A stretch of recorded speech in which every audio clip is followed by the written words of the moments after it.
Hey guys, welcome. As we talked about earlier, the available videos that we have to help us learn this dynamics material is a little bit sparse. So as we're going along, I'm going to be adding videos, and then ultimately, I think at week 3, I take over and I'll be making all of the videos. So for chapter 1, for block 11.1, particle kinematics, I think 1 is what we're calling it. There's a concept that I wanted to introduce you guys to. So we have these kinematics equations, and the trick of the thing, right, the job is to figure out which equation to use. And so we've been writing down the equations and when to use them. And I just wanted to share, I guess, a reversed approach to that you may find helpful. So let me switch to my webcam, and I'll let the pen do the talking. Okay, so we'll get to this in a second. But in general, we have 3 classes of motion, right? So we have acceleration as a function of time, acceleration as a function of velocity, and acceleration as a function of position, right? And in general, based on what we've talked about, we know that acceleration is the time derivative of the velocity, and we can expand this to include position by dv dx, dx dt, right, where this is just a general expansion. And then we know that this is the velocity, right? dx dt is velocity. So I'll just replace that with dx dt, or excuse me, with v. And then we know that we can take the derivative of this, because velocity is the time derivative of position, which means that A is also the second derivative of position with respect to time, which is all good and fine. But what I want to talk about is how this is related to this and what that means. So for starters, let's just start, I guess, with this as a position of time. Well, that means that, and let me erase this over here just for visibility. There we go. That means that the root of this is this equation, right? This is a function of time, right? And so from here, you integrate twice to arrive at this, and that means that we start here, right? So that means that A is dv dt, right? And when we go to integrate this, then we get the integral of v naught to v of dv, which is just going to give us v minus v naught, right? Is equal to the integral of a as a function of time dt from 0 to t, right? Because the implication here is that at 0 there is some v naught. It might be 0, but it's still an initial velocity. Okay, All right.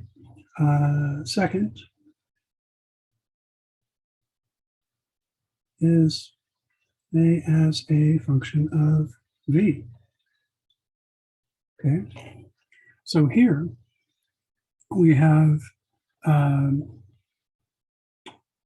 two options. Actually, you know what? Let me back up and let me come back to this one because this one expands a little bit. So let's do A as a function of position.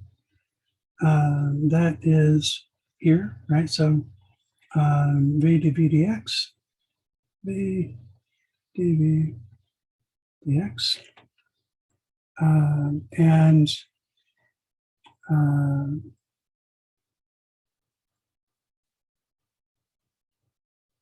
dx.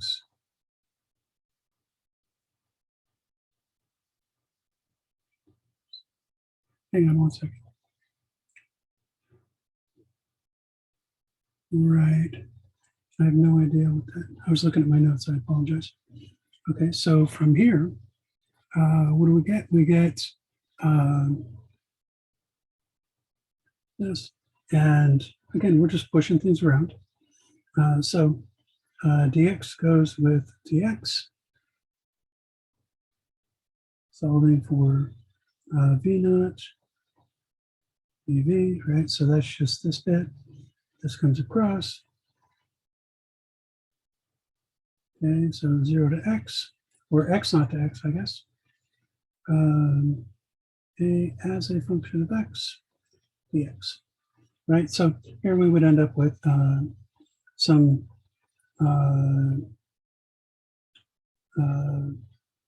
extension of this equation. All right, so in our third scenario, A as a function of V, then we have really two choices, because we don't know if we're going to be looking for something in terms of space or in terms of time, right? So in general, big picture stuff, all of this is either in terms of space or in terms of time. With V, you can go either way, right? So this sort of splits off, and we can either use this. I'm just going to do this here. So the first relationship we can use is A B equals dv dt, right? And this implies that we're looking to go to time, right? But the implication with this is slightly different than above. The implication is that we're going to be doing something like this, right? So we're going to go from 0 to t, dt is equal to some integral v naught over v of dv over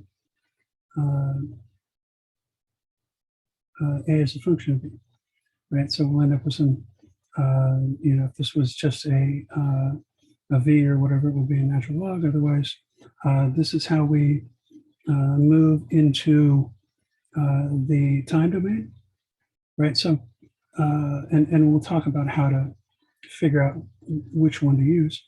And then I guess I'll do this and say, or a v equals the expansion, right? So v dv dx, right? And where does this take us? Well, again, we're isolating this differential.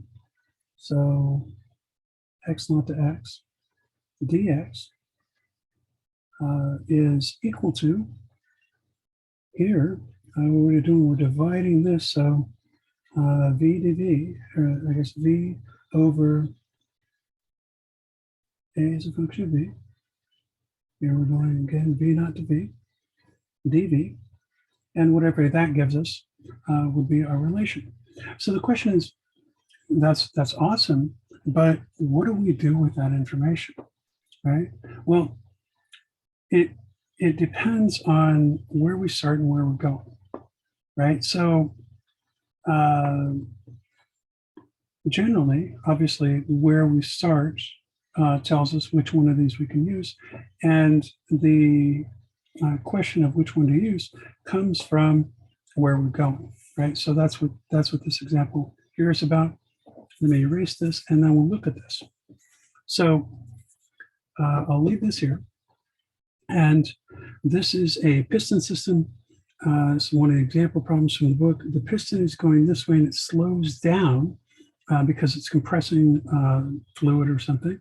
And the acceleration is equal to minus kV, where k is some constant, right? So first things first, find velocity as a function of time.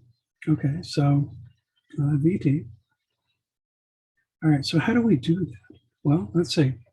What we do is we look for a that has v and t in it, right? So from here, oh, v and t. Okay, well, let's see if that works. So a equals, we'll just copy this down, dv dt, equals minus k over x, or excuse me, not k over x, minus kv, right? And these are separable and integrable. So that means that minus k dt integrated from 0 to t equals dv over v, right? So dv over v, all right? And we're integrating that from v naught to v. Okay, well, let's see, this, when we integrate this, we get minus kt. And let's do it here. So we say minus kt, right? Because there's no t, so t minus 0 is t, so that, right? And here we get, this ends up being the natural log v, and it's v is a function of t, right, from here, over v naught, right? And we can simplify this by raising everything to e. So this gives us e to the minus, minus kt is equal to vt over v naught. We can move this across. We get v naught is equal to p sub t. Oh, okay, all right, cool. So this is a decaying exponential that starts at v naught and ends at 0, right? So it will look like this, right? Where this is v naught and this is time. And this is 0. Okay, all right, so what about x as a function of t? Well, x as a function of t is the derivative of v, or excuse me, v as a function of t is the derivative of x as a function of t. So all we have to do is say that v, right, this v here, and I'm just going to use v because x is this is the standard format, right? So I'm going to say v is equal to dx dt, oops, dx dt, and this is v, so v naught e to the minus kt, right? And that integrates, I'm not going to bore you with it, but dt integrates, we saw it here, right? So this just integrates, this will be by itself, and the, excuse me, dt, so dt is over here, sorry, x is by itself. So x goes from 0 to x, or from x to x naught. And let's just assume that it goes from 0 to x naught. Let me just check my notes real quick, make sure that's going to line up so that I can get you guys to the right place. And yeah, so we're going to assume this starts at a 0 position, right? So that implies we're integrating from 0 to x dx, which is just going to give us x, and that is equal to the integral from 0 to t of v naught e to the minus kt dt, right? And the solution to this integral is that x, now as a function of t, because this is the domain that we're in, equals, and what do we get here? We get minus v naught over the k comes down, then times e, because e integrates and differentiates to itself, and that is from 0 to t. From 0 to t. So this is 1, this is e to the kt, so that equals minus v naught over k, then what? E to the minus kt minus 1, and we can distribute the negative sign inward, and what we get? We get x function of t equals v naught over k, 1 minus e to the negative kt. What is the shape of that? The shape of that 1 minus, this means that it starts at 0, and then it basically ends up dwarfing the value. So it's an asymptote, but this is an asymptote upward, right? So this is v naught over k, and you get that value there. Same shape, just reversed, and in this case, this is 0. Okay, so third example. Is a function of x. Let's see, what do we got here? Well, it looks to me like, what are we going to need? We're going to need the relation that gives us v and x, right? So this one here.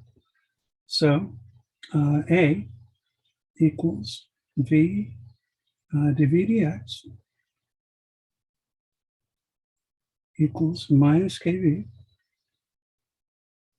And now when we integrate, what are we going to get? We're going to get v on one side and x on the other. And that is how you do the problem solving.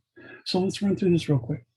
If we divide v and multiply dx, we get minus k dx. And we're going from 0 to x equals, then the v's cancel, right? So from v naught to v dv. Oh, and this is very easy, right? It's because this will end up being minus kx equals v minus v naught. And we're done. So hopefully that helps to clear things up. If we're looking at the shape, then what does this look like? This looks like it's here, and what do we have? We have x and v over here, right? And what's the shape of this? This would go, well, let's see. If v is on the y-axis, then we can rearrange these things, right? So we'll add v to both sides. We get v equals v naught minus kx, and that means that x equals 0, it's v, and at what, v naught over k, then v equals 0, so it's a straight line like this. This would be v naught over k, and this would be v naught. Okay, there you go. Well, I hope that this helps you to at least have a sense of when to use which equation and how to dig out which one to use. That's the point, and If this has helped with that, then awesome. We're there.